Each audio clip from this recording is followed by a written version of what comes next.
just want to offer a different angle on a commonly known thing that they teach in school, at least in America, about our president, Abe Lincoln. Now, for the sake of this angle here, we're going to make every human being on planet Earth here asexual and multiracial. Well, they're all the same race, just put it that way, and the same sex too. But just for the sake of this, now, the common belief is that Abe Lincoln freed the slaves. Like, I remember even about this back in school that didn't smell right because it was called the Emancipation Proclamation, supposedly is how Abe Lincoln freed the slaves, right? Just by saying it. Just by saying so. He proclaimed emancipation. What's the definition of emancipation? What's the definition of freedom? They're not exactly the same thing. You know, especially with the word freedom, governments like to blur this line. Like we've got our Statue of Liberty. What is liberty? What's the definition of liberty? We got a statue of break time, not freedom. Liberty doesn't mean freedom. You know, this is an important thing to understand here because they've used this swindle over and over.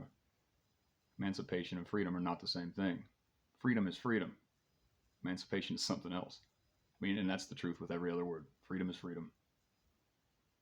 And then there's everything else. If you look at the direct results of emancipation, all he did was open the door to, instead of only making victims out of the slaves, now, I mean, it was with future intent to make victims out of everyone else too. Not to mention, emancipating them was actually a usable wartime tactic to reduce the size of the Southern Army that they were fighting against. And anything that does that, anything that reduces or eliminates the enemy is a viable tactic in warfare. The Romans used it. Some say that that's how they invented Catholicism even, because it had the effect during wartime with the Jews of converting some of them. And if it converted even one, right, it doesn't matter. It's worth doing. It makes the war easier to win. So you teach your enemy to turn the other cheek. What could be better than that? Right? During wartime. Anyway, but with Abe Lincoln, you know, he was a lawyer before he became president. You know, he was a careful guy with his words. In fact, he was one of the most eloquent speakers, I think, of all time, Abe Lincoln. Some of the most beautiful stuff ever. But he meant exactly what he said. And he did not say freedom. Just an angle I think is often overlooked.